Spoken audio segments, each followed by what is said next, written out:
गांव के किनारे नदी के पास एक अकेली छोटी सी झोपड़ी में माँ जी रहती थी। वह गांव के लकड़हारे से लकड़ियां लेकर घरों तक पहुंचाती। यही उनकी रोजी रोटी थी।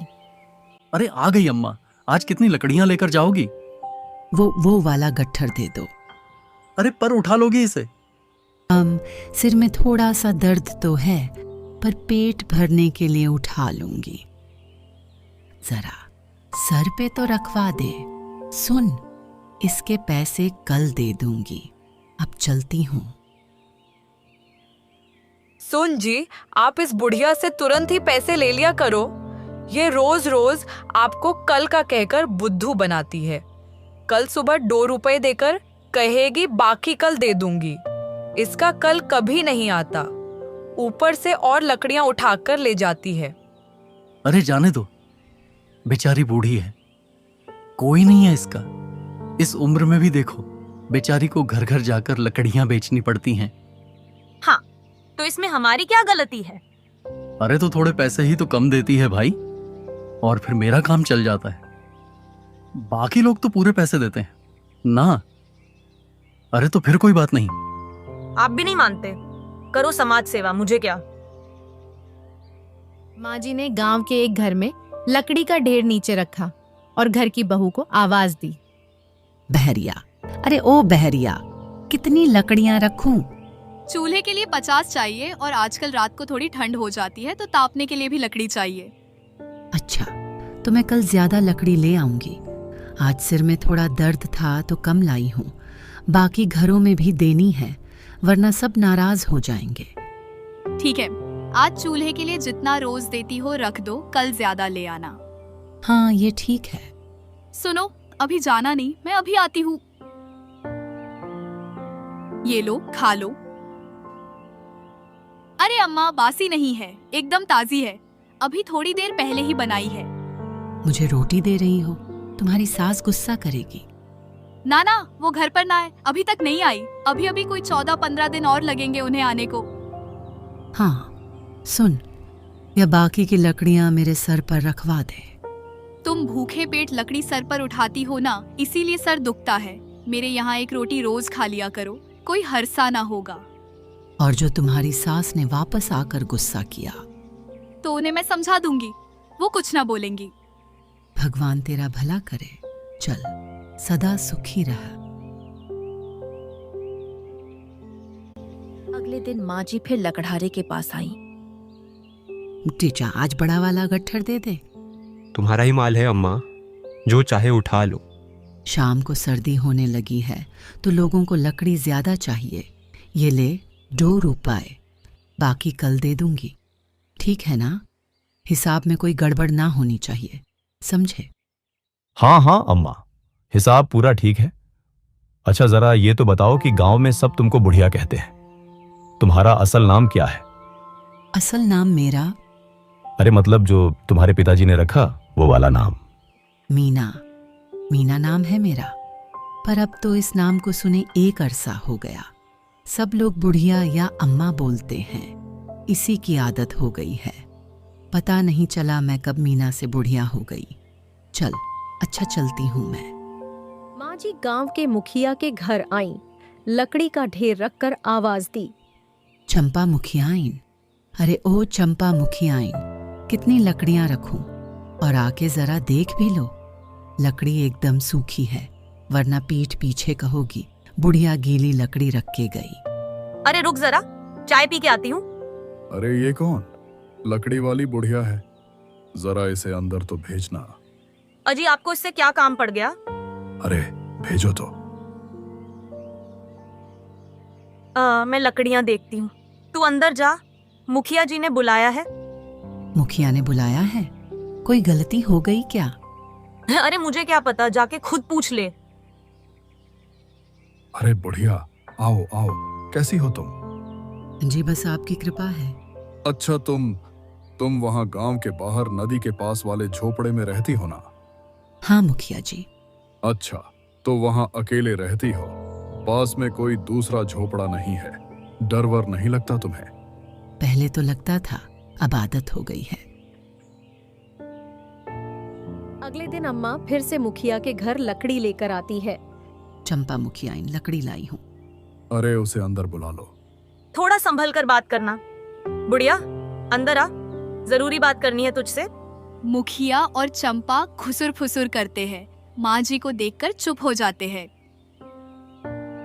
देखो बुढ़िया, तुमने यह बात गांव में तो सुनी होगी कि मैं अपने बेटे के लिए ईंटों की भट्ठी लगवाना चाहता हूँ। ये तो बहुत अच्छी बात है। ईंट की भट्ठी नदी के पास ही लगे तो अच्छा रहता है। मिट्टी आसानी से मिल जाती है और गांव से ज्यादा दूर भी नहीं पड़ती। मैं समझी नहीं, आप कहना क्या चाहते हो? नदी के पास पंचायत की जो जमीन है उस पर मुझे ईंट की भट्ठी लगानी है। जमीन के बीच में तुम्हारी झोपड़ी है तो उसे हटाना होगा। वो झोपड़ी ही मेरा सब कुछ है। मैं कहाँ जाऊंगी? देखो, मैंने सब पता किया है। वो जमीन पंचायत की है, समझी? तुम्हारा उस पर कोई हक नहीं, तो उसे जितनी जल्दी हो सकता है खाली कर दो। नहीं मुखिया, ये मुझसे ना हो पाएगा। देखो भाई, यह सब मैं नहीं जानता। तुम किस हक से वहां रह रही हो? मुखिया ने कहा था मुझे वहां रह लो। वो झोपड़ी भी उसी ने बनवाई थी। तुम किस मुखिया की बात कर रही हो? तुमसे 3 मुखिया पहले जो आया था ना, बिहारी लाल, उसने मुझे यह झोपड़ी बनवा कर दी थी। बदले में तुमने क्या दिया उसे? मैंने उसे, मेरे पास एक मंगलसूत्र था। पति के जाने के बाद वो मेरे काम का न रहा तो मैंने उस मुखिया को दे दिया था। उसका कोई सबूत है या ऐसे ही कहानी बना रही हो? हैं? नहीं, यह सच्ची कहानी है। अच्छा, तो ऐसा करो, तुम्हारे पास जमीन के उस टुकड़े का कोई कागज है तो दिखा दो, या तुमने बिहारी लाल को जो अपना गहना दिया है उसका सबूत दो, वरना जमीन खाली करनी पड़ेगी। मुखिया के आदमी माँ जी की झोपड़ी तोड़ने पहुँच गए। ए चलो रे चलो, ए खाली करो, ये झोपड़ी हटा, यहाँ से हटा। नहीं बेटा, ऐसा ना करो, मैं तुम्हारे आगे हाथ जोड़ती हूँ। अरे ये मत करो, वो मत करो, मत बोलो।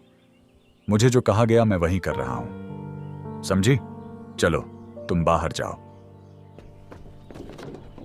भगवान, ये छत भी छीन ली तूने। ये तूने ठीक न किया। अंदर इस चूल्हे और 4 बर्तन के सिवाय कुछ नहीं था। इन्हें यहां पर रख रहा हूं अम्मा, देख लेना, ठीक है? अगले दिन माँ जी गाँव की बहू के घर पहुँचती हैं। बहुरिया, अरे वो बहुरिया लकड़ी लाई है बेटा। वाह अम्मा, आज तो लकड़ी एकदम सूखी है। लो पैसे, मैं तुम्हारे लिए रोटी लाती हूँ।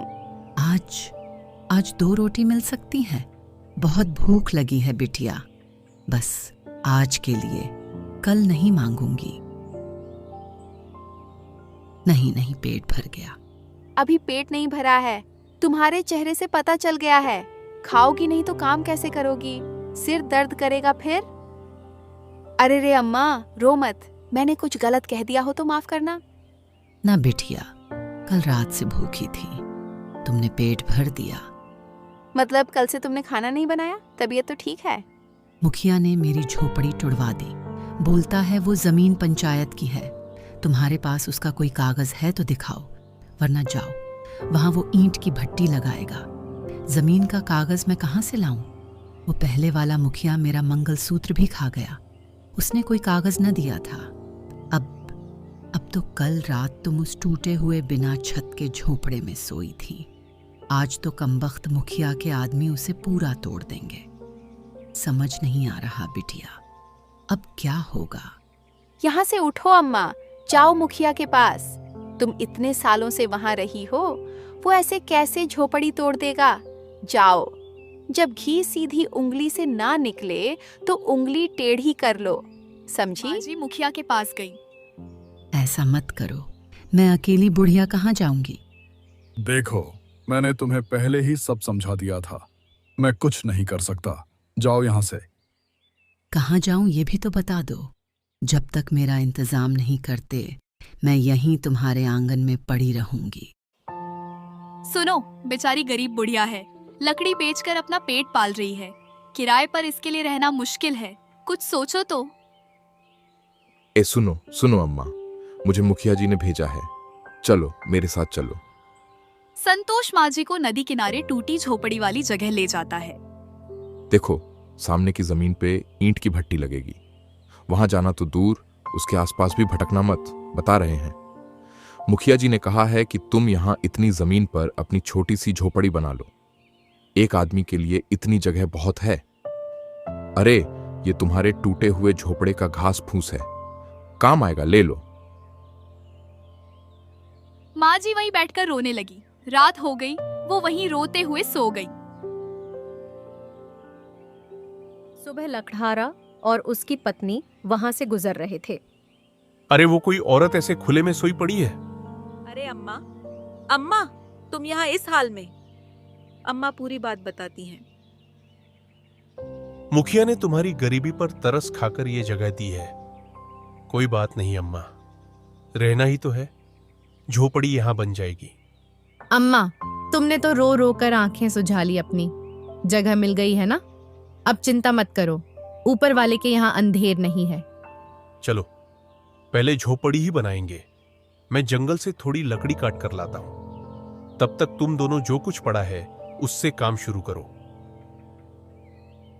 हाय अम्मा, सच्ची में तुमको ऐसे देखना ना, बस लो पानी पियो, जब तक झोपड़ी ना बने हमारे यहाँ रहो। अरे बिटिया, तुम लोग इतना प्रेम करते हो, यही बहुत है। अम्मा, मैं घर से तुम्हारे लिए खाने को कुछ ले आती हूँ, फिर हम काम शुरू करते हैं। बेटी, जिसके सर पर छत नहीं होती उसे न भूख लगती है न प्यास। लकड़हारे की पत्नी घर जाती है। अरे अम्मा नहीं दिखाई। अम्मा, ओ अम्मा, आओ कुछ खा लो। अम्मा कहाँ हो? अरे ये कहाँ चली गई? अरे तुमने तो अभी तक कुछ भी किया नहीं और अम्मा नहीं दिख रही। मैं तो उनके लिए खाना लाने घर गई थी, वापस आई तो देखा अम्मा यहाँ नहीं है। कब से ढूंढ रही हूँ, यहाँ सामान भी बिखरा हुआ है। अम्मा गरीब है पर आत्मसम्मान बहुत है उसमें। ये झोपड़ी घर नहीं, उसका सम्मान है। मेरा तो मन घबरा रहा है, वो अम्मा ऐसे कहाँ जा सकती हैं? कहीं उस मुखिया ने। चलो गांव में चलकर देखते हैं। लकड़हारा गुस्से में मुखिया के घर पहुंचता है। अरे ओ मुखिया, अरे बाहर आ तू। पागल हो गया क्या? ऐसे क्यों चिल्ला रहा है? वो लकड़ी वाली अम्मा कहाँ है? होगी यहीं कहीं। मेरे यहाँ क्यों चिल्ला रहा है तू? वो पूरे गांव में कहीं नहीं है। तूने उसकी झोपड़ी तोड़ दी और अब उसे गायब करवा दिया। अरे भांग खाकर आया है क्या? मैंने उसे गायब नहीं किया, समझा? चल अब निकल यहाँ से। अम्मा, अम्मा कहाँ हो? अरे अरे भैया, यहाँ आओ जल्दी से। अरे अम्मा ये रही। अरे अम्मा के सिर पर चोट लग गई है। अरे होश ही नहीं आ रहा है इनको तो। चलो काम लेकर चलते हैं, ये जरूर उस मुखिया की ही हरकत है। अरे छोड़ेंगे नहीं ससुरे को, इसकी बदमाशी से अम्मा की जान पर बनाए। बताओ। देखिए, जब तक इन्हें होश नहीं आता तब तक कुछ कह नहीं सकते। इनका ध्यान रखिए बस। सुनो, तुम इनका ध्यान रखो। सब मुखिया के यहाँ पहुँचते हैं। ए मुखिया, ए तुमको शर्म नहीं आती है? एक बूढ़ी औरत पर हमला करवाते हो, उसने तुम्हारा क्या बिगाड़ा है रे? झूठा इल्जाम मत लगा, बता रहा हूँ। हाँ, मैंने ऐसा कुछ नहीं किया है, समझा? मैं नहीं जानता उसकी ये हालत किसने की है। ऐ किसने की है? हैं? ऐ तूने ही की है। हमको गांव वालों को मूर्ख समझता है तू। तू कब से उस बेचारी के पीछे पड़ा हुआ है? हमें पता नहीं है। जमीन मिल गई फिर भी इतना नीचे गिर गया है। अरे अरे कालू, अरे जग्गा, देख क्या रहे हो? भगाओ इन सबको यहाँ से। आ जाते हैं पता नहीं कहाँ कहाँ से। रुक जाओ, रुक जाओ। मुखिया ओ मुखिया, तूने अच्छा न किया। तेरे आदमी तो मेरी जान ही ले लेते। ले, अब क्या बोलेगा तू? एक गांव वालों, देख क्या रहे हो? सर फोड़ दो साले मुखिया का। बहुत मुखिया बन रहा है साला। कोई आगे मत आना, बता रहा हूँ। हाँ, ये बुढ़िया सटिया गई है। मुझे नहीं पता कि ये क्या बके जा रही है। वहीं रुक जा। ए रघुवीर, ए गजोधर, रुक जा वहीं। हाय मुखिया, तुम इतनी बेशर्म हो अभी भी। वो रहा, वो जा रहा। संतोष चुपके से जाने की कोशिश करता है। संतोष, तूने ये किया रे? अरे आप ही ने तो कहा था मुखिया जी, इस बुढ़िया को मारने के लिए। मुखिया चौंक जाता है। वाह वाह रे मुखिया, वाह! एक झूठ छुपाने के लिए कितनों पे इल्जाम लगाएगा रे तू।